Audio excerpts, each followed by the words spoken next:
Hello and welcome to the world famous and award-winning Driving You Crazy podcast. This is the show where we talk about all things transportation, anything that gets you from here to there.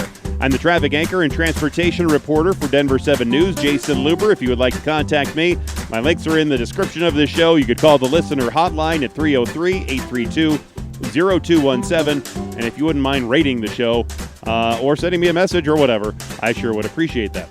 Well, back in the days of old, if you wanted to go on a big trip, you most likely would have to work with a travel agent. We didn't have the internet to research and book planes and hotels in those days. Well, travel agents are still around, but most of us now book our travel on the internet, even if it is somewhat complicated. We do it by ourselves. But the next evolution in travel booking might be using something rather than someone to help us do it.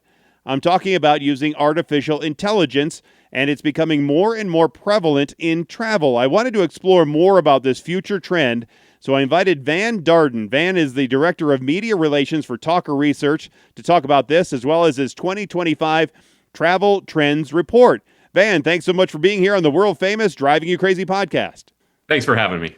All right, so you're a former newsie, as we talked about, even up to being a digital director and assistant news director at KHOU in Houston. So what made you want to get out of TV news?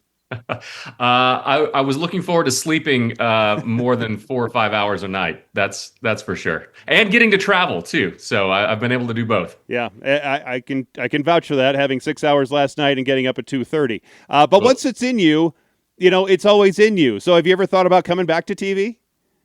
It's never too far away, that's for sure. What we do at Talker Research is produce data and research that the media is ready to use, and it sparks conversation, drives engagement. That's why we call ourselves Talker. The research that we produce is ready and right for all kind of conversations like today. In fact, and so one of the fun things we get to do is dive into interesting topics and uncover revealing trends within a specific industry or sector. We've done deep research projects on media consumption, how much people use their phones, and on this particular case, we were looking at travel in particular, and all the different kind of ways that people interact with travel and how they travel and what inspires them to travel, and some of the really interesting takeaways from that.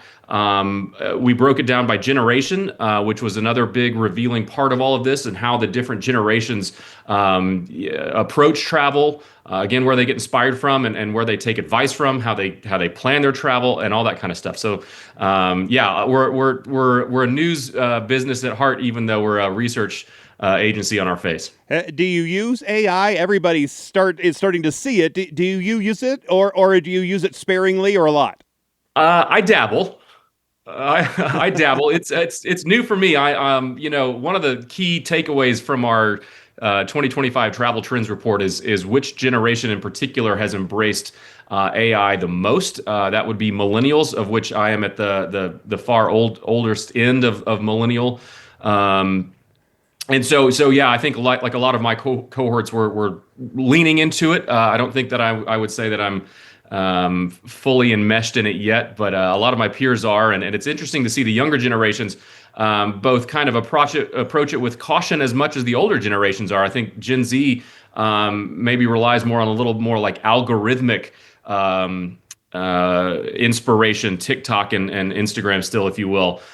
So yeah, I dabble. Yeah, because I think more people are seeing when they go onto Google and they're searching for something, they're seeing those results that are popping up. It's the first thing that you see when you're looking at Google. There, it's some kind of AI generated summary. Not everybody is totally comfortable with looking at that. They will scroll past it and then start looking at their searches like they always used to.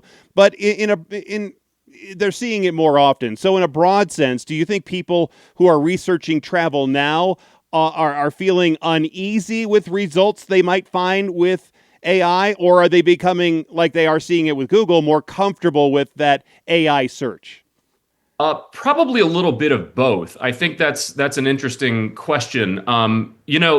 From my own news background and all the years that I spent doing that, the idea of trust but verify, right? So you can take something at its face value and then maybe take another extra step or two or three, compare and contrast, Look for some alternate sources, something that will, or some things, plural, that will, that will support what you found right on, first click. I think that's probably a good approach to take for just about anything you're doing on the internet, and certainly any kind of new emergent technology like AI. Trust but verify. I hesitate to use the infamous phrase, I've done my own research. That's a loaded phrase nowadays, but I still think that there's some value in, again, taking those extra steps and doing some kind of deeper dives into the sources that you're relying on. And in fact, one of the tips that often come up when using AI, again, I am no expert on AI. I told you right at the top, I dabble.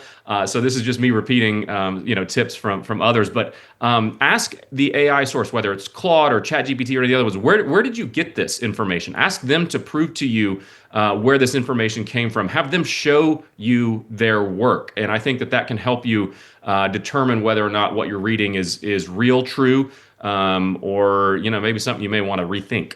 Yeah, my guest is Van Darden. We're talking about AI travel as well as their 2025 travel trends report that you can get at talkerresearch.com. Do you think there's a best way to use searching and to incorporate this AI search when travel booking? Do you think it's better with flights or maybe with hotels or excursions or helping out in other ways? Or do you think maybe it just depends with using AI or just using traditional search? Yeah, I would say, again, I hate to use this phrase, but it depends, like so many things. I think what we found, so Talker Research, when we put together our 2025 travel trends report, one of the things we were looking at is what people are using it for. What are people using AI to help them with as it relates to travel? 29% are asking AI to compare flight prices for them. Google has their own, flight comparison tool. People are asking AI to do that. Another 29% ask AI where they should go. So think about that kind of early stage travel inspiration. Where should I go on a trip? Ask ChatGPT. And then taking it a step further, 1 in 5 are letting the AIs plan their entire trip. That includes the itinerary, the sites to see, local attractions, museums, restaurants, etc. I mean, they're basically using AI as a travel agent. I like to mix and match. We're seeing that some in our research as well. So people looking at other tools, platforms like YouTube, Instagram, TikTok. So a little bit of mix and match will probably go a lot longer of a way. I think that's probably healthy for any kind of internet usage overall.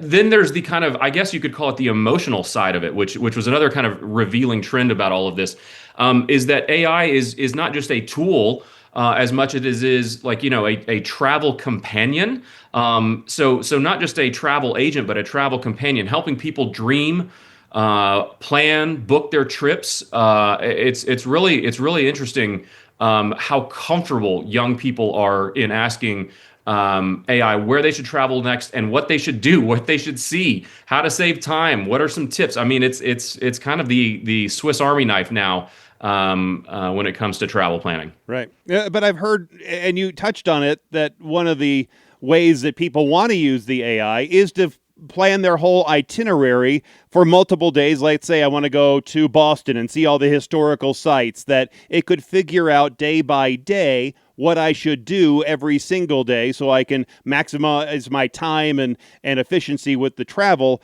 including maybe going to the Cheers bar, right? So I would want to put in all these different things, but I don't know if I could trust the results because the AI hasn't visited all the places that I want to visit. And so how does it know that I want to go to those places and that it would work for me?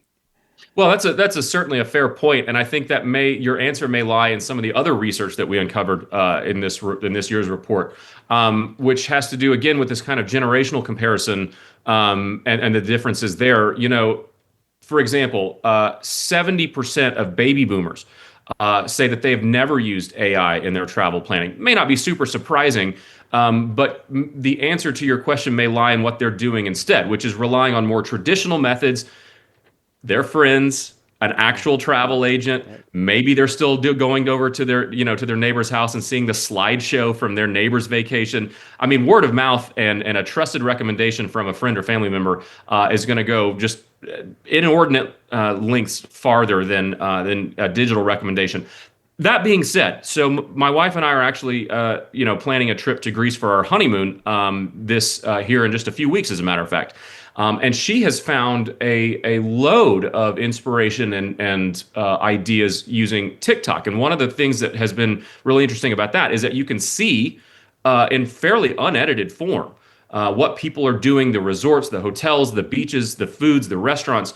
You can see that kind of unedited, glossless, kind of raw versions of these places. And that can go a long way too. I don't certainly have a lot of neighbors who are coming back with slideshows from their Greece trips. So we're using a mix of a little bit of everything, but maybe the old school is still the best school. Right. But, I still think that because there is a risk, you're searching on TikTok, so you're looking at those videos that are coming out. But AI, says it just pulls from the internet, it can only recommend maybe the most popular things in Greece or wherever you want to go. I remember that I was seeing videos of the Amalfi Coast that was just packed full of people because whether it's AI or TikTok or any of the social media is recommended, hey, people, go look at these beautiful pictures and look at these beautiful videos with these influencers that are there, and they're at the optimal place at the optimal time with very few other people around. It makes it look so pristine. But then you get there and you're flooded with so many other people, and it's hard. I don't think the AI can really extract what it's really like to be there. Well, that's true, and we're seeing the same thing with restaurants and bars and coffee shops right here in Brooklyn, where I'm based. I'm sure you're seeing that in Denver. You can say the same thing even for. I know you do traffic in Denver. Uh-huh. There are routes that Apple and Google Maps suggest that all of a sudden create congestion. Mm-hmm. It's the optimized route, and yet it's the most congested route to take because it's telling everybody to go and take the same route. Again, with all of these kind of things, whether it's social media, whether it's AI, whether it's your Apple Maps, on your commute home or to work, there's common sense. There's just common sense that you have to apply, and I think there's a little bit of an element in addition to applying just good old basic common sense, which is, if everybody is going left on this street, what if I go right? And what could I see that if I take a right turn instead of a left turn, or if everybody's going to this restaurant, what about this other restaurant, for example? Now you may lose. The restaurant may not be great. You may get lost, on your way. But there's a little bit of, travel certainly as it comes to bringing it back to travel. Yeah. Travel is to me personally, there's a sense of adventure has to be a part of that, and willing to take a little bit of a risk. That's not for everybody, and some people like to have everything planned out for them and mapped out for them, and certainly AI can hold your hand all the way through it. And if you don't mind waiting in line to take the same picture that everybody else is, more power to you. But having a little bit of sense of adventure and willing to go maybe a little bit off the beaten path might take you to a more rich and rewarding experience when it's all said and done. My guest is Van Darden. He's the Director of Media Relations for Talker Research. We're talking about AI travel and their 2025 Travel Trends Report. You can find them at talkerresearch.com. And that leads me to thinking that there still is a place for a traditional travel agent, even with AI, because when I book with a travel agent, they might have taken that right instead of the left. They might know me better because they've asked questions and they've learned about me and what maybe some of my interests are and how willing I am to get off of that beaten path and not just stick with the most popular experiences and see different stories and experience different aspects of those places. AI really can't do that when a travel agent, a human to human contact, really can. That's true, and there's generations of guidebook writers who have been doing this, for almost as long as people have been traveling.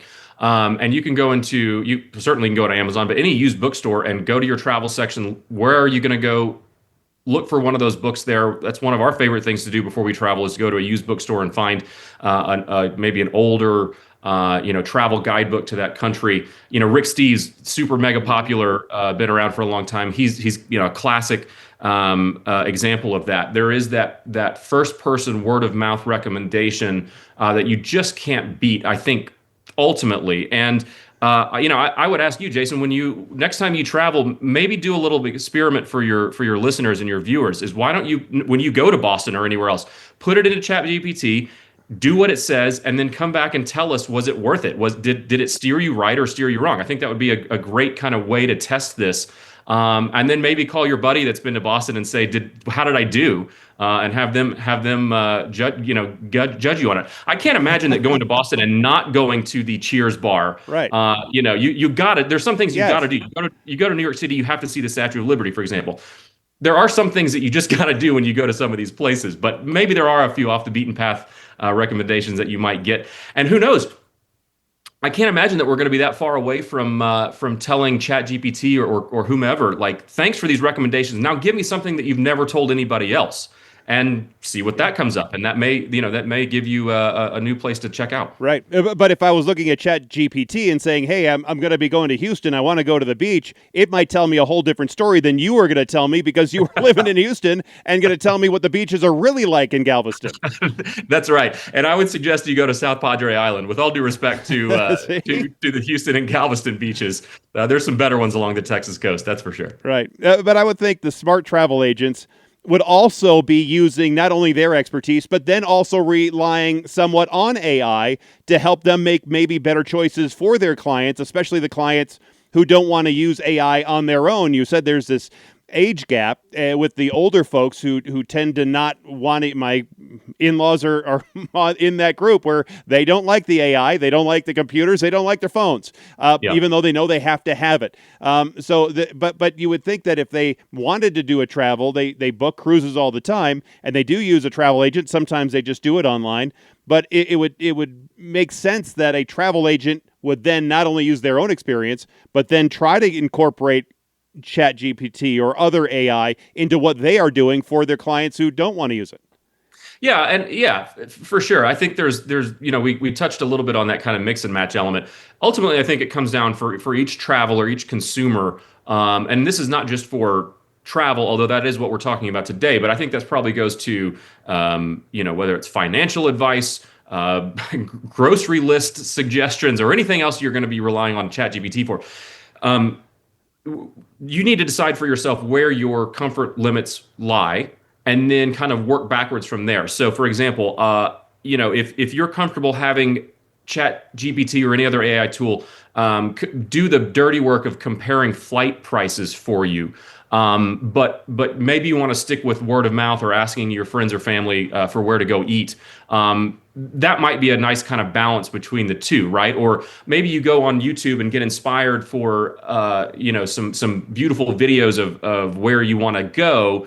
But then maybe you do ring up a travel agent for that real boots on the ground advice for how to get there, what to do when you're there, etc. So mix and match may not be a bad way to do it. And maybe mix and match the different AI platforms, because there's Grok and there's Gemini and all there seems to be 4 or 5 of these different platforms that can give you different results. And then I was thinking, all right, well, some of them are pay, and you might have even another tier of pay for some of these services. Most of the pay is to get your cat, so you can take a picture of your cat and then it can render it as a video and then you can show all your friends. But you would think that there might be some kind of a pay tier for better searches and more customized travel in the future, so you have a subscription service to some of these AI searches. Well, and then that begs the question, who or what is influencing those search results? And that may be, Jason, a topic for a different podcast. But, if a smart or discerning consumer should question, why am I seeing these results? And is there I without getting too deep into the rabbit hole, but, what kind of agenda might be being pushed here? Is this truly just honest, good, just real information, or is there something behind it? And I think that anybody who is on the internet at any level should be asking those questions. And again, do your comparison and contrast and say, hey, this platform is giving me an outlier of an answer, whereas these other three or four answers are all kind of molding into the same kind of general suggestion. Which one is right? Which one is wrong? Maybe you need to go open a private window and go onto a VPN or something and put it into a browser that you've never used before and see if that will turn up something different. Turn off your cookies. There's all kind of techniques and tricks to try to get you to a more anonymized internet, and that will, I think, hopefully yield some more biasless information that you might be seeing. Again, not an expert on this topic, just been around a long enough time and kind of have a suspicious attitude when it comes to this kind of stuff.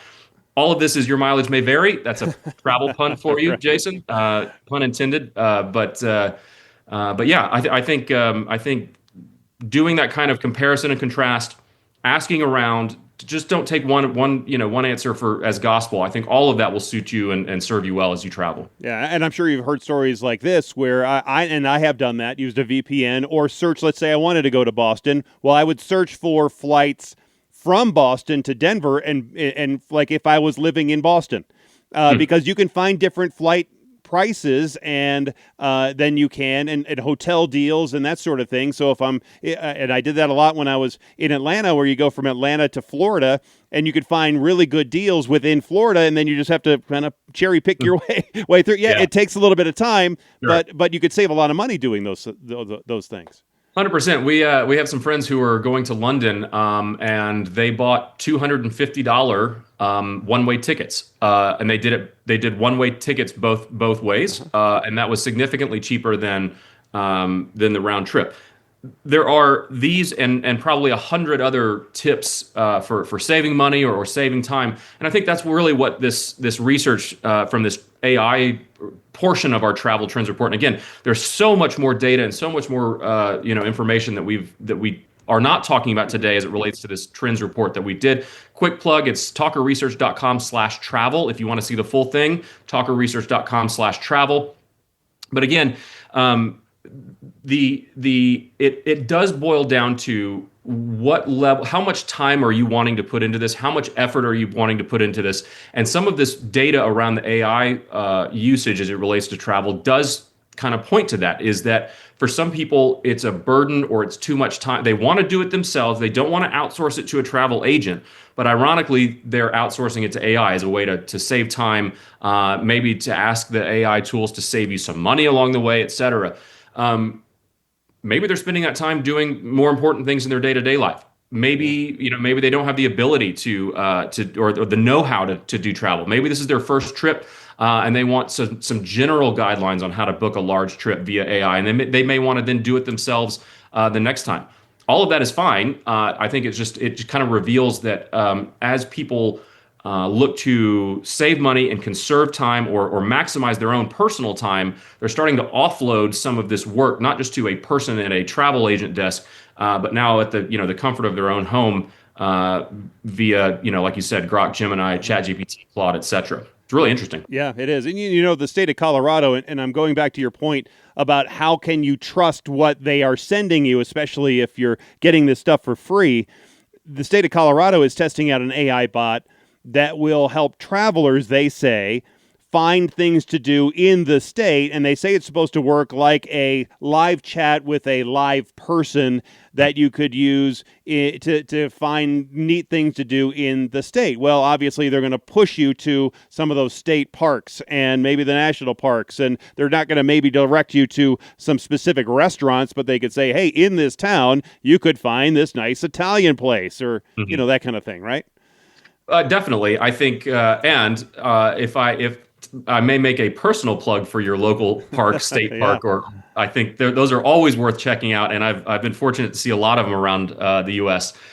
In my life. I can't say enough about how people, and I fully recommend people should go to their state parks and their national parks that are in their neck of the woods. But yeah, I think you kind of maybe inadvertently touched on another good way to to kind of make yourself feel better or do that kind of comparison contrast from the information that you're getting on one of these AI tools, which is many governments, local, city, local, state, even national governments have travel recommendation and travel tips, even things to do on their own trusted government sites. And I think that may be one way you can go and maybe again say, does this match up? Did what the AI tool tell me match up with what the experts on the ground have to say?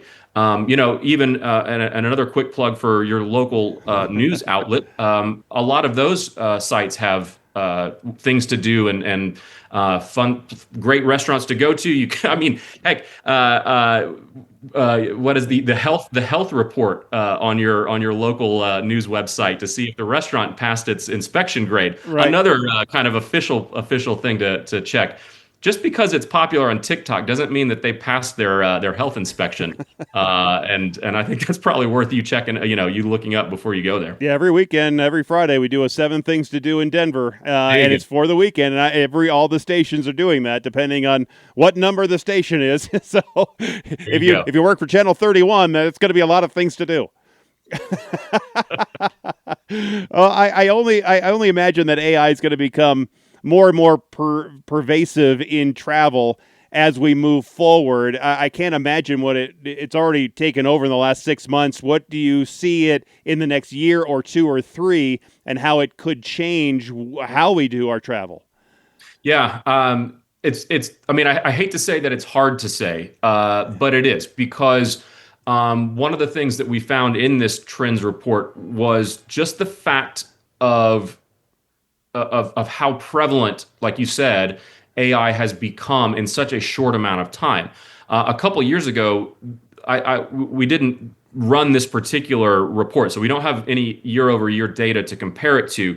But I would bet any amount of money that you go back even just a couple years, and that number would be much, much, much lower, regardless of generation, and certainly amongst its most heavily user base. I really hesitate to even try to guess what we'll be talking about next year, or even in 3 to 5 years as it relates to this. It's changing so rapidly.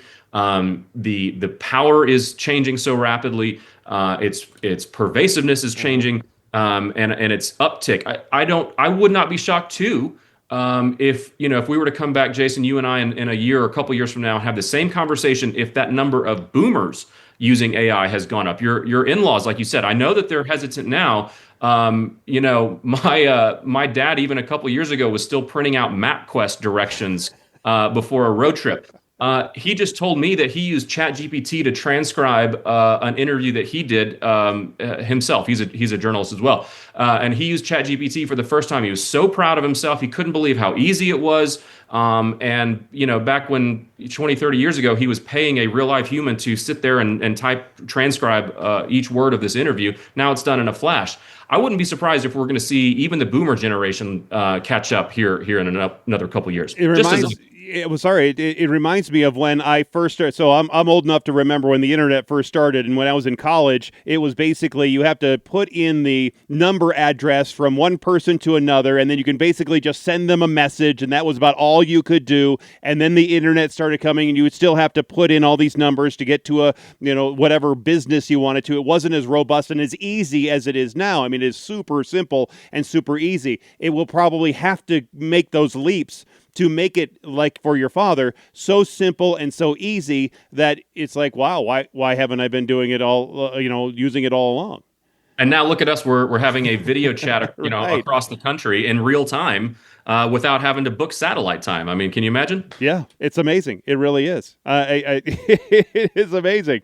I was looking at the report, and one aspect that isn't natural, isn't total AI, but it's about the mental health impact of travel and how it could help with people's mental well-being.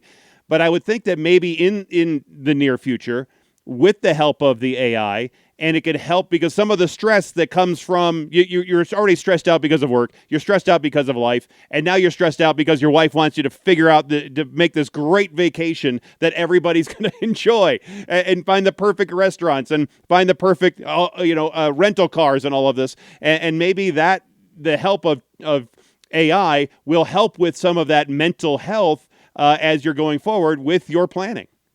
Well, yeah, I think that's a pretty reasonable supposition there. You know, that was another big finding of this travel trends report that we did with Talker Research. Travel, as we found, the data shows travel can equal better mental health, period, regardless of where you're getting your AI, you know, whether you're using AI or not, or, you know, or anything like that.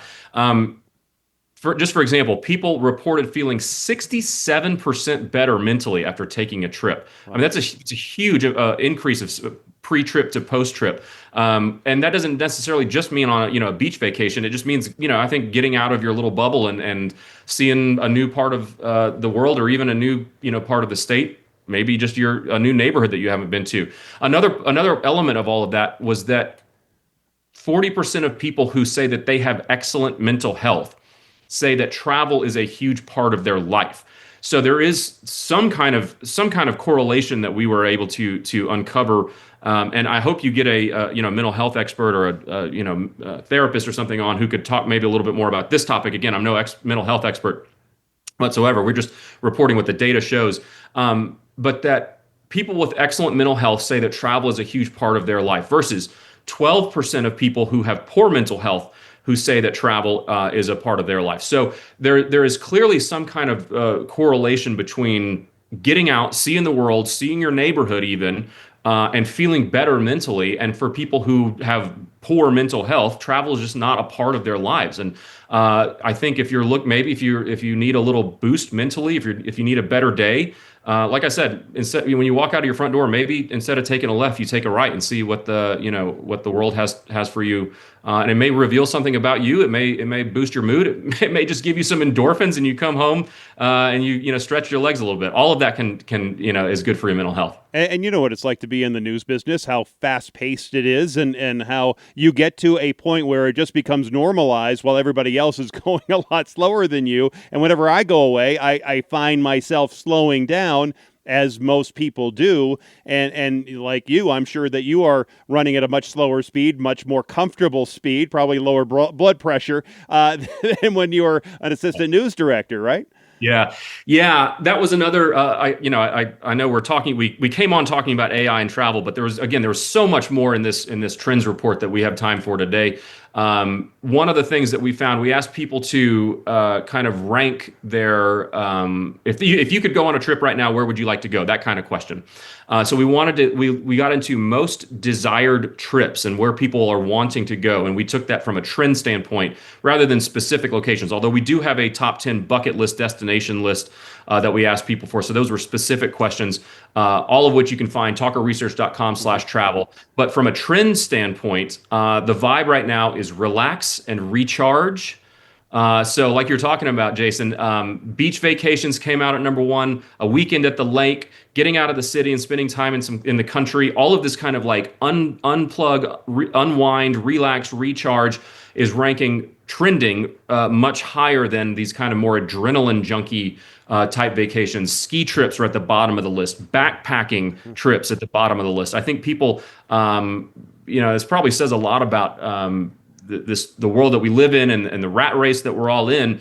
But when people are saying what kind of trip I would want to go on, it's get out of the rat race, chill out by the beach, and they're not trying to work, they're not trying to sweat, they're not trying to like work real hard. And maybe you can extrapolate a correlation there between letting the AI kind of help you with that. Maybe people are saying really overall is like, I've got so much on my plate right now, I need to offload some of this work into and the work smarter, not harder kind of mentality of like, if I can offload some of this work to an AI tool, even to a travel agent, sure, so that I can just make it to the beach, put my phone on silent, put some sunscreen on and read my book, then I think that we may be able to draw a line between the two. What would be on your top, maybe one or two, on your bucket list of travel?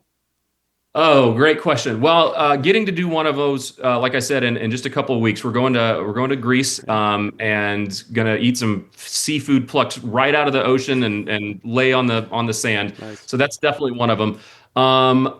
My dad grew up in Japan as the son of an Air Force colonel, and so I've heard his stories about Japan my whole life, and would love to go to Japan. Man, there's so many places that I would want to go to. I got to spend some time in Eastern Europe a while back, and would love to go back. There's some countries over in Eastern Europe that I didn't get to. So you Yeah. name it, almost you could name it, and I would say, yeah, I want to go there. Yeah, one of my top ones is running with the bulls there in Hey, Pamplona. as long as you're faster than the slowest guy, then Yeah, that's then you'll be right. okay. That's right. That's all you got to be. Yeah, it's I wanted to do it when I was 40, and I missed that because I just had a kid. Couldn't do it when I was 45 because I had a second kid. Couldn't do it when I'm 50 because I still have two kids, and so at 55 couldn't do it. So I'll get there when I'm 60. Pamplona is calling your name, Jason, and maybe this is where you have ChatGPT, give you some, I don't know, recommendations on routes, or maybe what to wear so that you don't attract the meanest, angriest bull in the front. Maybe Right. something. Right, exactly. Or the best sneakers to get me around, There you go. with the best grip. Right. My guest is Van Darden. He's the director of media relations at Talker Research. We're talking about AI travel as well as their 2025 travel trends report. You can find them at talkerresearch.com/travel. Is there anything that others that the AI stuff? Is there anything else that surprised you in this year's report? Yeah, there was just so much. Travel agents used to be people, now they're prompts. Again, from where people are getting their inspiration, Gen Z Wanderlust starts on TikTok, not a postcard or a travel brochure, right? I mean, that used to be, somebody would send you a postcard from their trip, and that's the image that you'd have, and you'd have to go see it yourself. Now it's a 15-second TikTok, clip. The whole guidebook, the idea of guidebooks being kind of outdated, and now it's the algorithm that's telling you which line to go, which line you want to stand in. All of that stuff was new and interesting to us. Certainly the idea, like you were asking about, and we don't have the answers yet because I think only time will tell. That we're just getting started with what AI can do. It can plan your vacation, today, but imagine what it can do in 5 years, right? Right. It's just accelerating so fast. And then last, there's an interesting kind of, I think, one last thing about this, and this is no slam on the travel agent industry, and I know that's it's difficult to talk about that because we have to acknowledge that there are people who are losing their jobs, or small businesses that are closing, that affects their local communities, and that's terrible on its face. But there is an interesting kind of the other side of that, which is the democratization of travel planning. Travel agents are a luxury, frankly, and not everyone can afford a travel agent, but everyone can ask ChatGPT. So it lowers the barrier to, high quality travel planning, gives anyone access to customized travel advice, customized. The more it learns about you, the more it can tailor it to your needs. Again, if it knows that you're gluten intolerant, it's not, theoretically, it shouldn't recommend you, restaurants that have that, or will recommend you restaurants that are gluten friendly. And then it can really tailor it from, I've got X amount of dollars to spend. How do I fit the most, or what's the cheapest things that I can do? That's not just exactly the easiest thing that you can go ask a guidebook or a travel agent, even if they've been there. The AI tools have access to the entire breadth of human knowledge on the internet, so it can help you with those things. And I think that this shift is making travel planning more accessible and more empowering for everyday travelers. And I think that that's something that we should celebrate and recognize, but it's definitely something that's never existed before as a result of all of this new AI technology. But while AI will replace some jobs, it will also create others. Think back to the horse buggy days before Henry made, the Ford Model T everywhere, right? Because there were stables and buggy makers and horse whips and saddle makers, and all of those jobs went away as soon as the Model T came out. But then you have manufacturers of tires and That's gasoline right. stations and travel lodges and all these other businesses popped up because of that transformation. So while we were using horses for thousands of years until the automobile,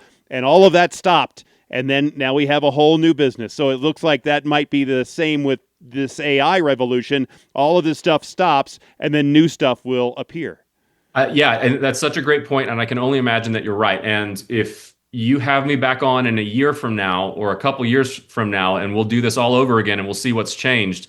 And who knows what's going to come out of that. Yep. I'd be remiss before I let you go to ask you what you think about the whole TV merging landscape. You being a former assistant news director and being in the TV business, you've seen it. I've seen it. Do you have any thoughts on it? The more things change, the more they stay the same. I mean, I think this has just been it's every month, and I wake up with a new merger. You wake up the next month and there's a split or a division, and for every Warner Brothers Discovery, there's another back to being a Warner Brothers and back to being a Discovery. So my love and sympathy and support goes out to all of my news brothers and sisters out there as they have to get up and do the really noble and honorable and just incredibly important work of doing the work of local journalism. It is an element that is vital to the health of a community and to the health of our democracy. And for anybody who's still getting up and tying the tie and putting the hairspray in their hair and doing the work, I salute you and keep it up. We need you. And don't forget about the makeup. Oh, we love the makeup. Van Darden, the Director of Media Relations for Talker Research. Thanks so much for your time, your expertise, and the conversation. It was great. Jason, thanks so much for having me. And like I said, we have so much more data in this travel trends report. Talkerresearch.com/travel. You can see it all. Get inspired. Go somewhere and tell us what you did and how it worked out for you. Okay, sounds like a plan. Thanks. And again, I'll have a link to the Talker Research page that Van was talking about in the description of the show, so you can just click that, and it should take you right to it. Of course, after you're done listening to the program, or you can just skip out right now if you choose. But I think the AI is going to be, obviously going forward, a huge part of any kind of travel and any kind of travel planning. And while you're there, you'll be saying, give me a good restaurant recommendations. Instead of just a search, it's going to find these places for you. It'll be more like a chat service, and I think that's how people are going to want to use it going forward. It's funny, that last question that I asked Van about TV and the media landscape and all of that, and it made me think that I've tried to, in my Driving You Crazy online stories, my TV stories, that I've tried to use the Chat GPT or put into any AI the questions that come to me, but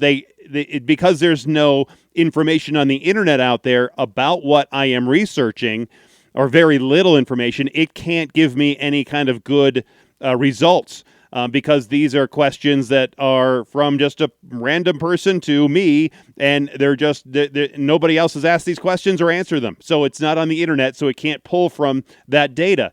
And once I put a story together and put it out there on the internet and I publish it, then it can find it, and then it will actually summarize what I've written and give you a search result of something that I've done, which is kind of funny because now I guess I am AI or something close to it. Anyway, thanks again to Van for his time and his expertise. And thanks again to you for listening and being here. And if you have any questions, comments, concerns, you sure can reach out and get a hold of me and all the contact links in the description of this show, or call that listener hotline at 303-832-0217. Thanks again for being here. Thanks for listening. And until next time, I'm Jason Luber, the traffic guy. Be safe, and as always, happy motoring.